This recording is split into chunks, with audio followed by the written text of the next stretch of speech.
ಬನ್ನಿ ಗೆಳೆಯರೇ, ನಮಸ್ಕಾರ.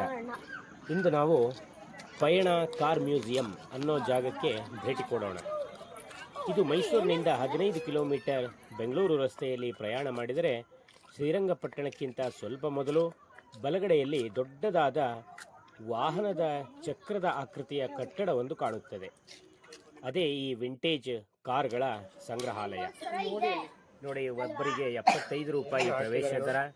8 ವರ್ಷಕ್ಕಿಂತ ಕಡಿಮೆ ವಯಸ್ಸಿನವರಿಗೆ ಯಾವುದೇ ಪ್ರವೇಶ ಶುಲ್ಕ ಇರುವುದಿಲ್ಲ.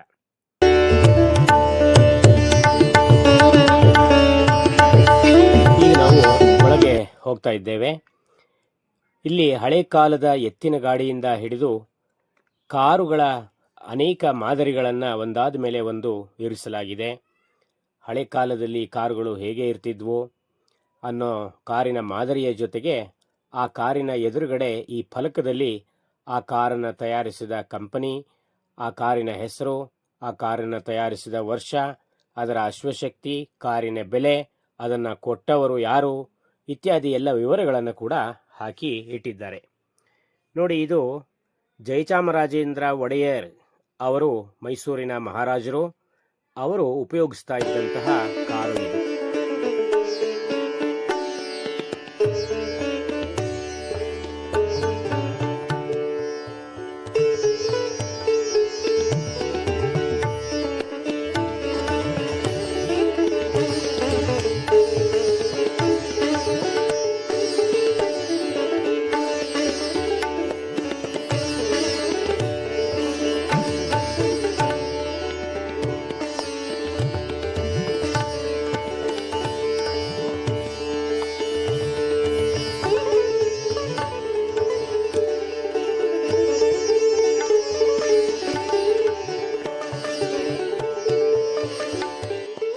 ಈಗ ಮೇಲ್ಮಹಡಿಯಿಂದ ನಾವು ಕೆಳಮಹಡಿಗೆ ಈ ಇಳಿಜಾರಿನ ಮೂಲಕ ಹೋದರೆ ಅಲ್ಲಿ ಕೂಡ ಅನೇಕ ದ್ವಿಚಕ್ರ ವಾಹನಗಳನ್ನು, ಕಾರುಗಳನ್ನು, ಬೇರೆ ಬೇರೆ ವಾಹನಗಳನ್ನು ನಿಲ್ಲಿಸಿರುವುದನ್ನು ನೋಡಬಹುದು.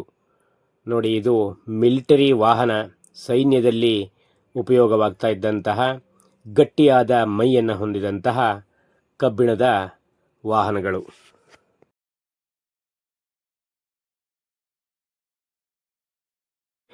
ಇದು ನೋಡಿ, ಸಾಹಸ ಸಿಂಹ ವಿಷ್ಣುವರ್ಧನ್ ಅವರು ಬಳಸಿದ ಕಾರು.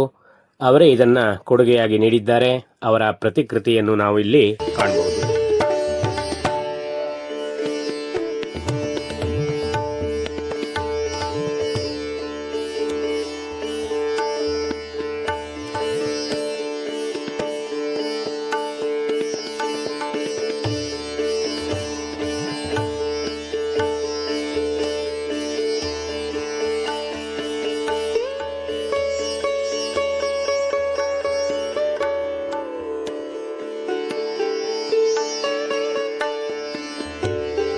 ಇದು ಧರ್ಮಸ್ಥಳದ ಮಂಜೂಷಾ ವಸ್ತು ಸಂಗ್ರಹಾಲಯದ ಒಂದು ಅಂಗಸಂಸ್ಥೆ.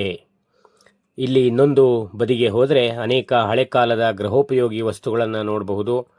ಮರದ ಸಾಮಗ್ರಿಗಳು, ಮಜ್ಜಿಗೆ ಕಡೆಯುವ ಕಡೆಗೋಲು, ರಾಟೆ, ನೊಗ, ನೀರಿನ ಪಾತ್ರೆ, ಅಕ್ಕಿ ಅಳೆಯುವ ಮಾಪಕಗಳು, ಗಾಣ, ಇದು ಕ್ಯಾಮರಾ, ತಾಳೆಗರಿಗಳು, ಹಳೆ ಕಾಲ ಅಂಚೆ ಚೀಟಿಗಳು, ನಾಣ್ಯಗಳು, ಮೈಸೂರು ಶೈಲಿಯ ವರ್ಣಚಿತ್ರಗಳು, ಆನ ಕೃಷ್ಣರಾಯ್ ಅವರ ಬರಹವುಳ್ಳ ಪುಸ್ತಕ, ರಾಜಾ ರವಿವರ್ಮ ಅವರು ಬರೆದ ಚಿತ್ರಗಳು, ಹಳೆ ಕಾಲದ ಮುದ್ರಣ ಯಂತ್ರಗಳು, ಖಡ್ಗಗಳು, ಬಂದೂಕುಗಳು, ಒಂದಲ್ಲ ಎರಡಲ್ಲ ಅದೆಷ್ಟೋ ವಸ್ತುಗಳನ್ನು ಈ ಸಂಗ್ರಹಾಲಯದಲ್ಲಿ ನಾವು ಕಾಣಬಹುದಾಗಿದೆ.